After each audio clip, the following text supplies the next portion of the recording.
Part 1. The great chamber of the Galactic Council hung in the silent dark of space, wrapped in the soft blue glow of Viridia Prime's orbital ring. Inside, hundreds of delegates from every corner of the known galaxy sat in tiered rows, their forms as varied as the stars they came from.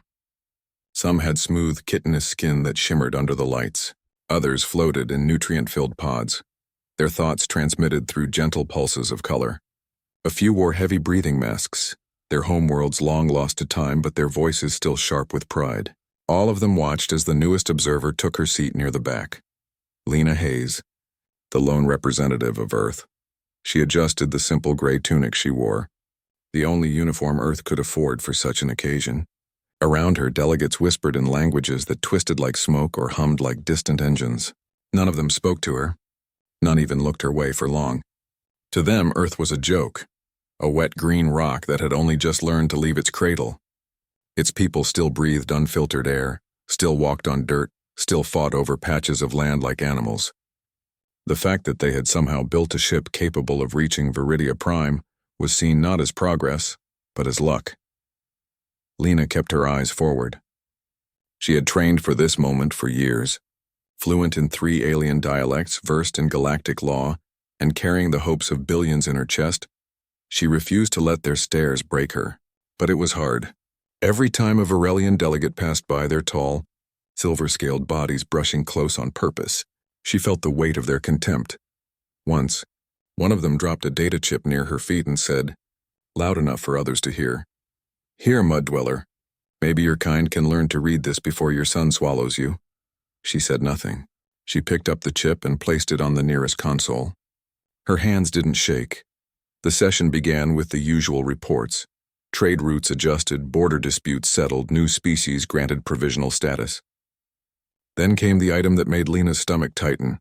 Proposal 887B, Precautionary Quarantine of Sol System. A Cathar delegate, broad-shouldered and wrapped in dark woven armor, rose to speak. His voice was deep, like stone grinding against stone.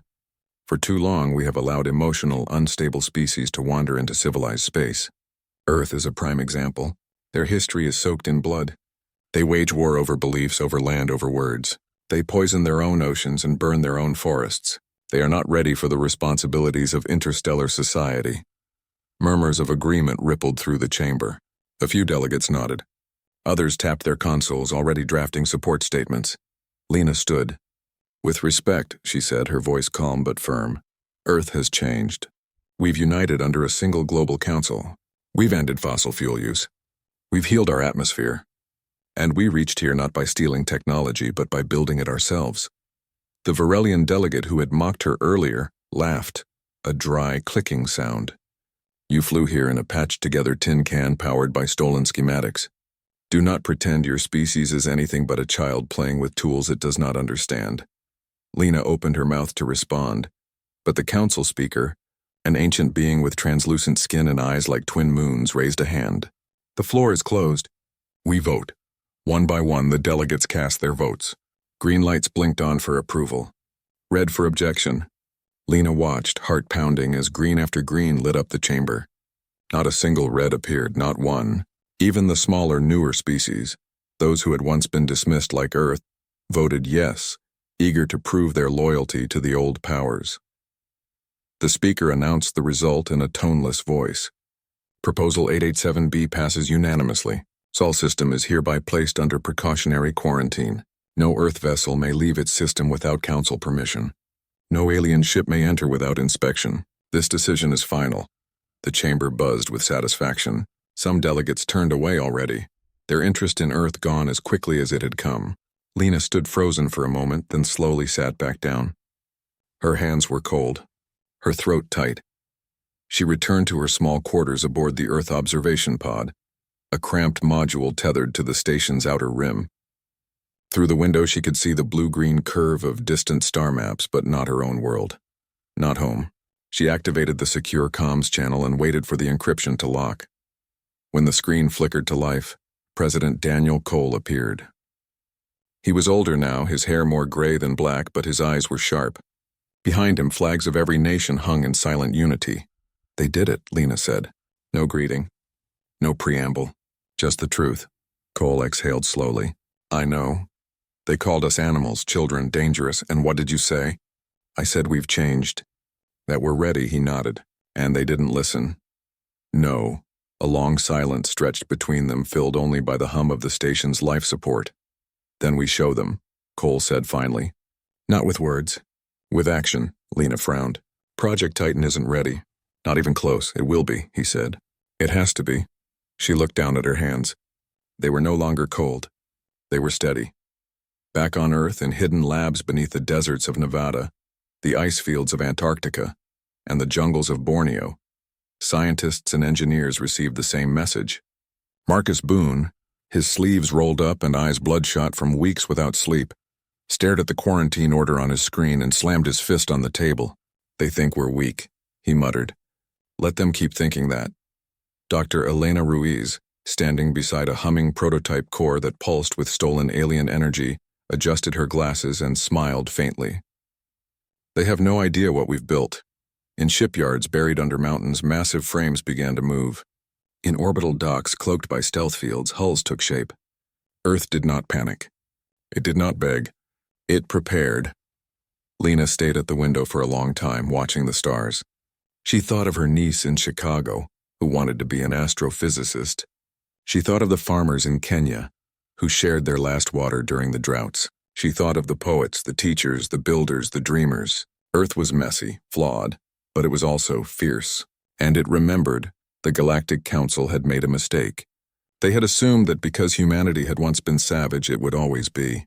They did not understand that Earth's savagery had not been born of cruelty, but of survival. And when pushed too far, survivors do not cry. They rise. Lena turned away from the window. She opened a new file on her console. At the top, she typed 2 words, Retribution Wing. Then she began to write. Part 2. On Earth, the news of the quarantine spread like fire through dry grass. People gathered in city squares, in village centers, in online forums that spanned continents. At first, there was anger.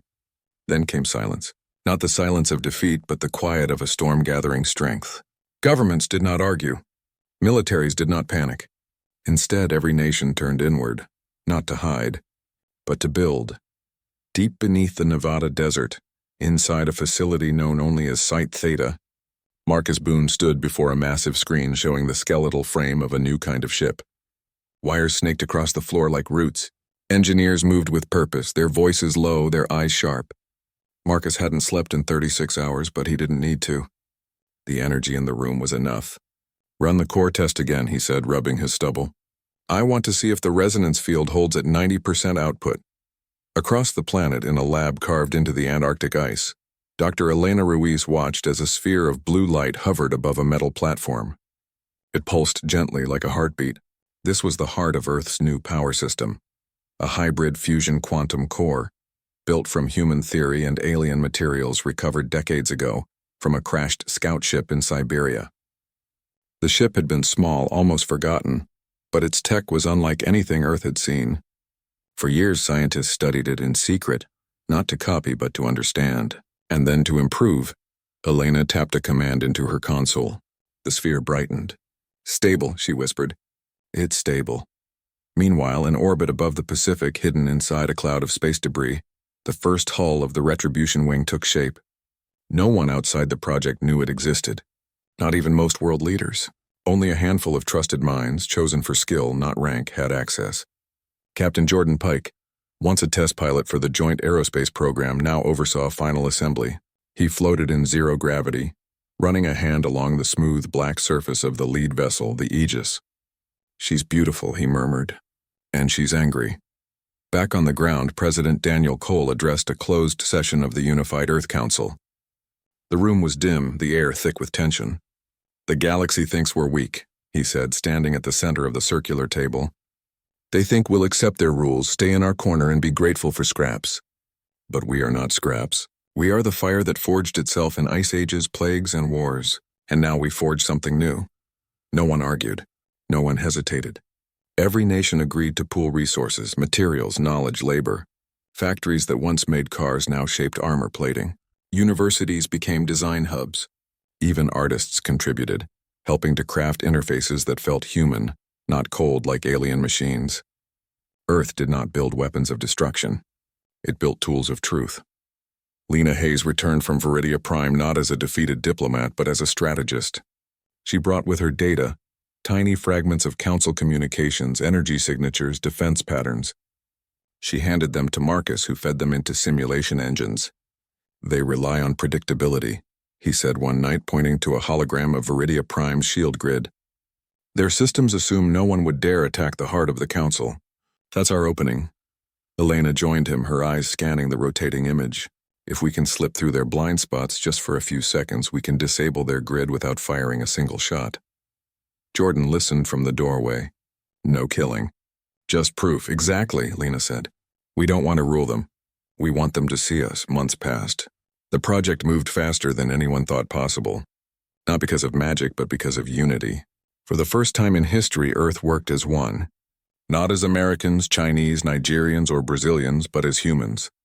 Children in schools learned about quantum shielding. Grandparents shared stories of survival to remind the young why this mattered. Farmers grew extra food to feed the workers. Musicians played songs of hope in underground bunkers where engineers slept in shifts. Then came the day of the first full system test. The Aegis hovered above the Pacific, cloaked in a field that bent light and sensors alike. Inside, Jordan sat in the command chair, hands resting lightly on the controls. Elena monitored the core from the science bay. Marcus stood at tactical jaw set. Lena watched from the observation deck, arms crossed. "Initiate silent jump," Jordan said.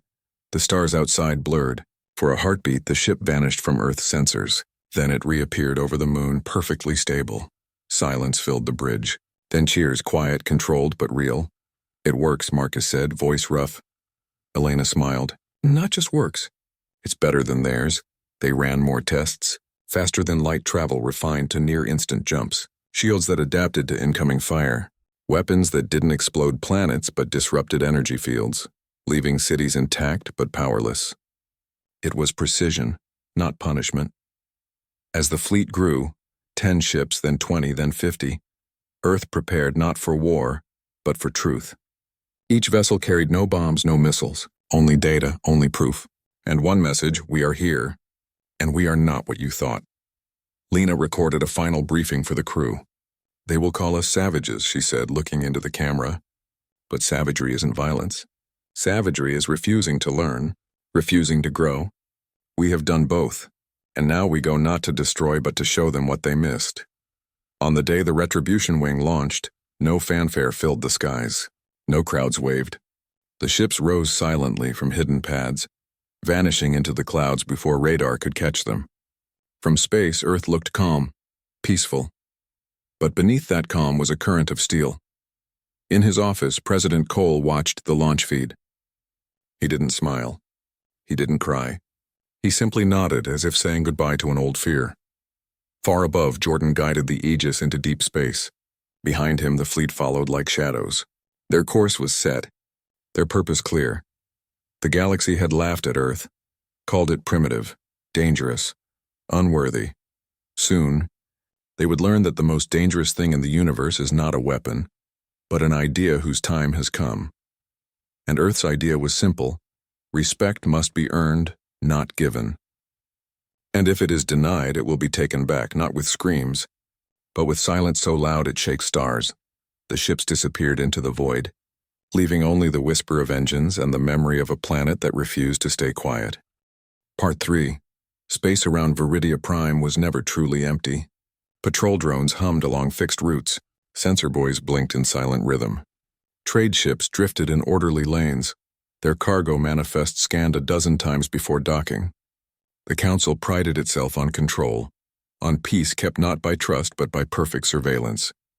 Nothing entered or left without permission. Nothing surprised them until it did. One moment, the sky above the station was calm. The next, space itself seemed to tear open, not with fire or noise, but with a ripple, like a stone dropped in still water.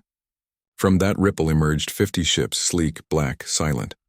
They hung in formation, unmoving, unannounced.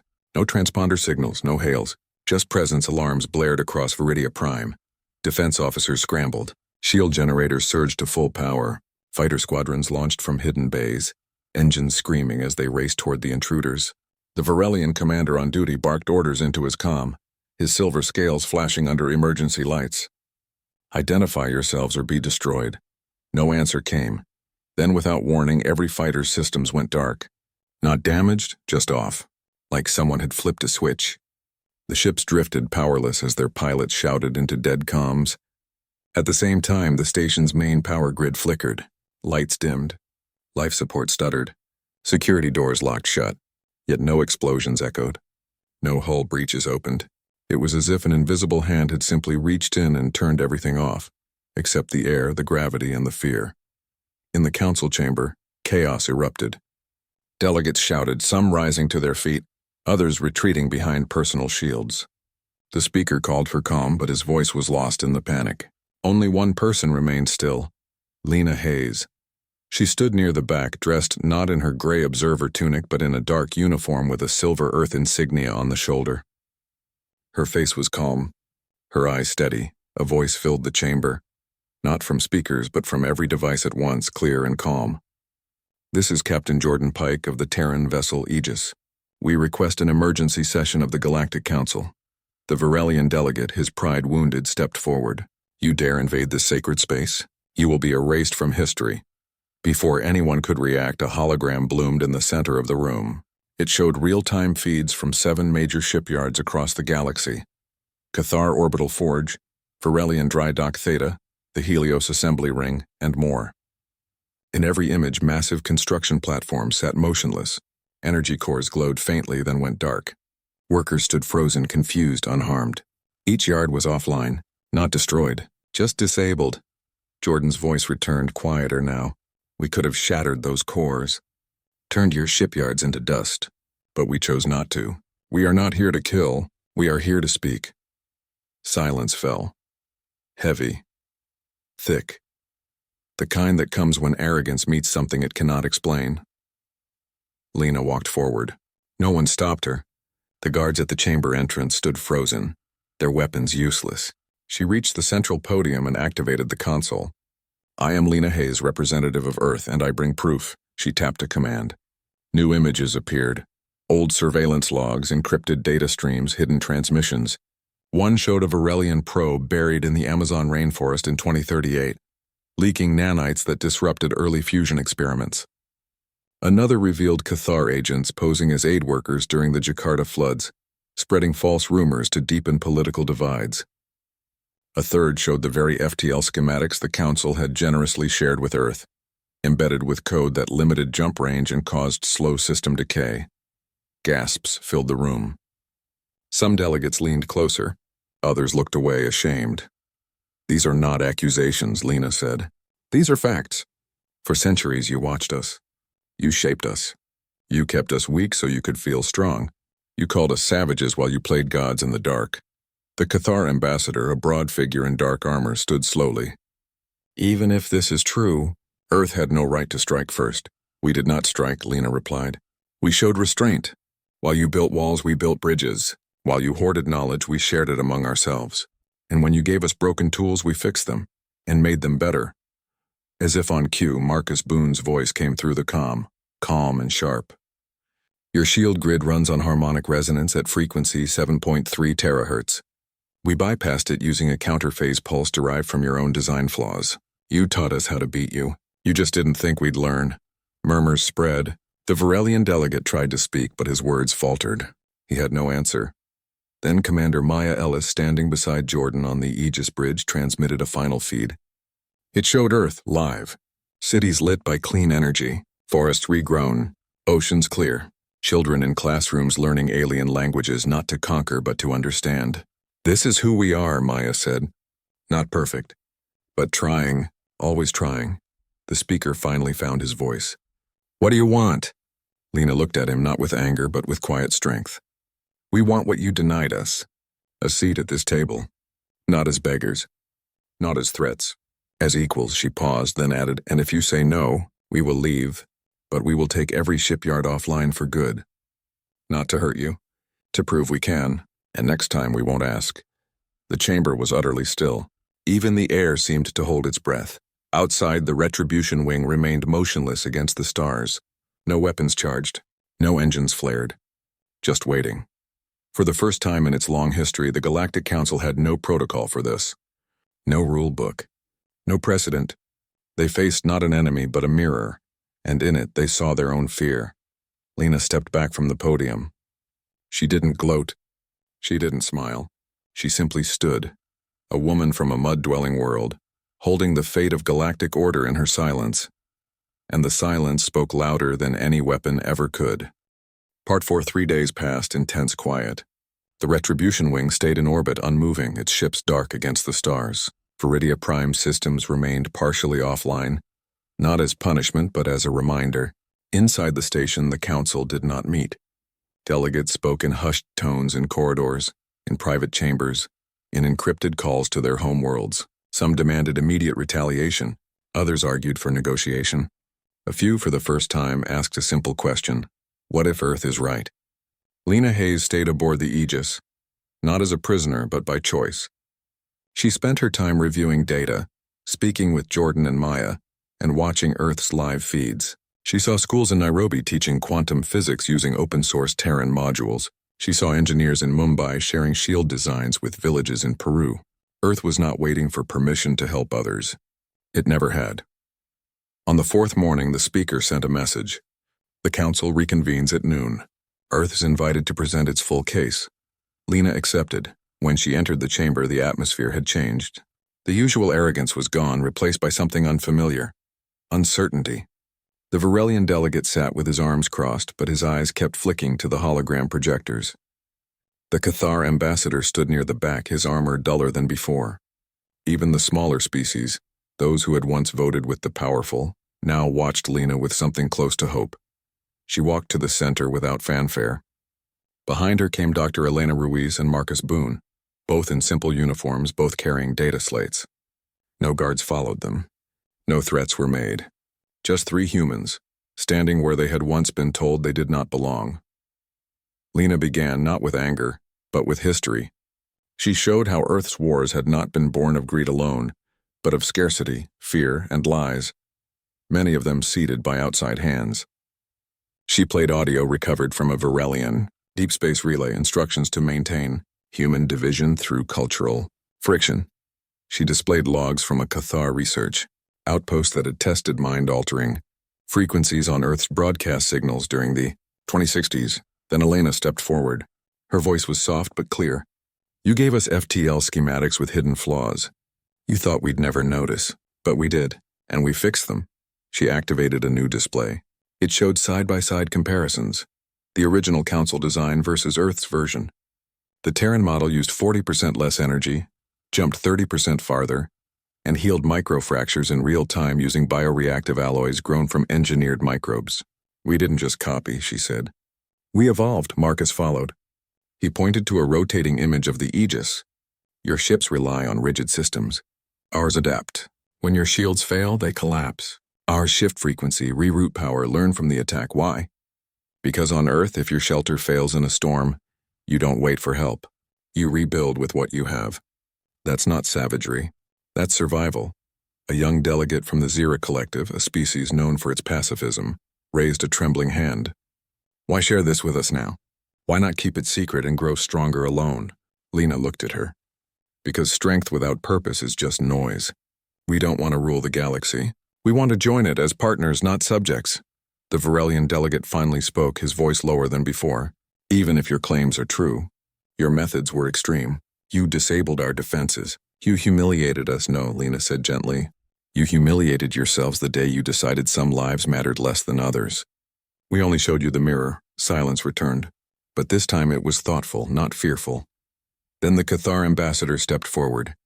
He removed his helmet, a rare gesture of respect. His face was lined with age, his eyes tired. I was part of the committee that approved the quarantine, he admitted.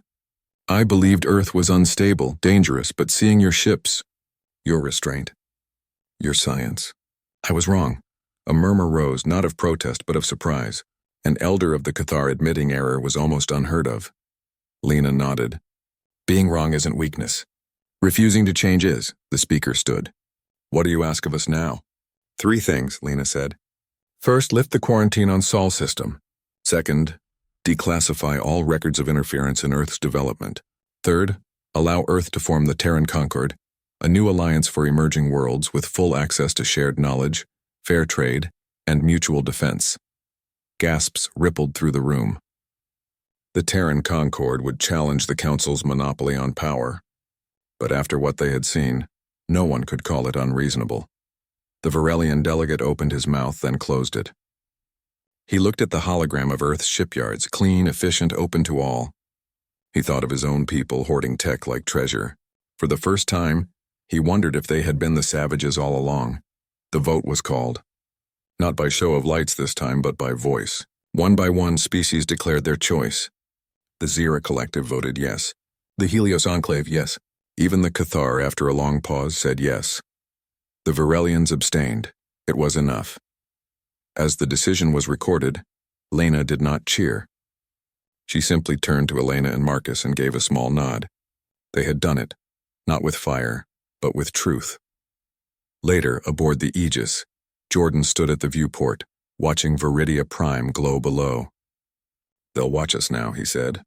Not with contempt, but with caution. "Good," Maya replied. "Let them watch and learn." Lena joined them. "This isn't the end," she said. "It's the beginning. There are hundreds of young worlds out there, scared, alone, told they're not ready. We'll find them. We'll help them. Not because we're better, but because we remember what it felt like to be small." Outside, the stars burned steady, and for the first time Earth was no longer beneath them. It was among them. Part 5. The council chamber was quieter than it had ever been. Not because of fear, but because something new had taken root. Respect. The vote had passed. The quarantine was lifted. Earth was free.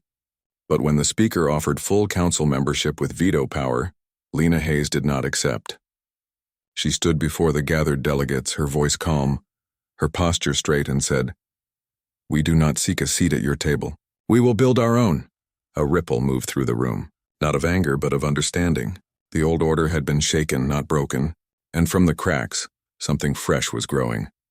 Lena explained the Terran Concord, not as a rival but as a home for those the council had overlooked. Young species still learning to navigate the stars, worlds rich in culture but poor in technology, civilizations that valued cooperation over control.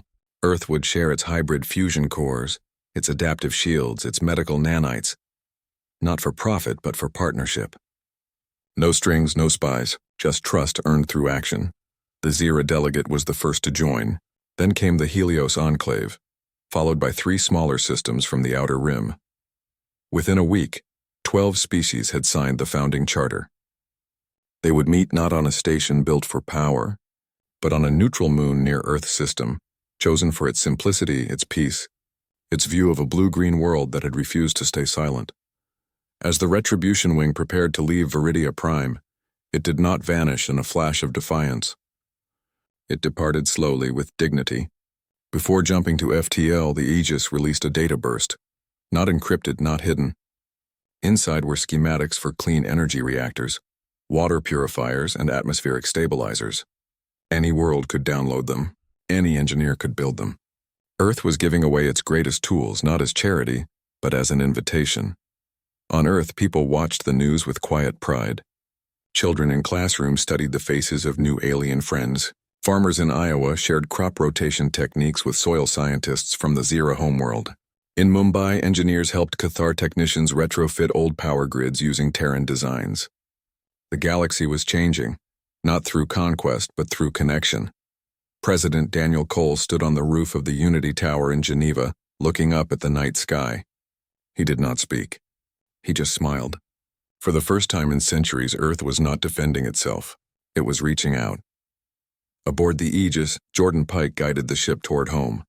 Maya Ellis monitored the long-range sensors not for threats but for signals. New voices calling from distant stars, asking how to join the Concord. Marcus Boone and Elena Ruiz worked side by side in the science bay, refining the resonance pulse so it could one day heal damaged planetary cores, not just disable shields. They were no longer just builders of warships. They were architects of hope. Lena sat in the observation lounge, a cup of real coffee in her hands, earth-grown, earth-brewed. She thought of the day she first arrived at Viridia Prime, alone and ignored. Now she carried the voices of dozens of worlds with her. She had not sought revenge. She had sought recognition, and in doing so she had given others the chance to be seen too. The ship dropped out of FTL near the moon. Earth filled the viewport, blue, alive, humming with quiet energy. No grand celebrations waited below. No parades. Just people living, working, dreaming. That was enough. Later, in a small apartment in Chicago, Lena's niece, 10-year-old Mia, looked up from her tablet. On the screen was a live feed from the Zyra homeworld, where children were planting Terran wheat in red soil. "Aunt Lena," she asked, "are we heroes now?" Lena knelt beside her. "No, sweetheart. We're just people who remembered we're not alone." Back on Viridia Prime, the Varelian delegate stood alone in the empty chamber. He stared at the spot where Lena had stood. He thought of his own people, proud, ancient, afraid of change. For the first time, he wondered if pride could become a prison. He activated his personal comm and sent a message to his homeworld. Begin reviewing all records of Earth interference and prepare a formal apology. It would take time. Trust was not built in a day, but the first stone had been laid. In orbit, the last of the Retribution Wing's ships vanished into the dark, not as weapons, but as messengers. They carried no threats, only blueprints, no demands, only open hands. The galaxy had expected Earth to burn with rage. Instead, it offered light. And in that light, old empires began to see themselves clearly, not as masters of the stars, but as part of a much larger story. Earth's revenge had not been fire or fury. It had been truth shared freely, strength used wisely, and dignity earned not by destroying others, but by refusing to become what they feared. As the Aegis entered Earth's atmosphere, its hull glowing softly from friction, Jordan spoke to the crew over the intercom. "We're home." And for the first time in human history, home was not just a planet. It was a promise to itself and to every world brave enough to reach back.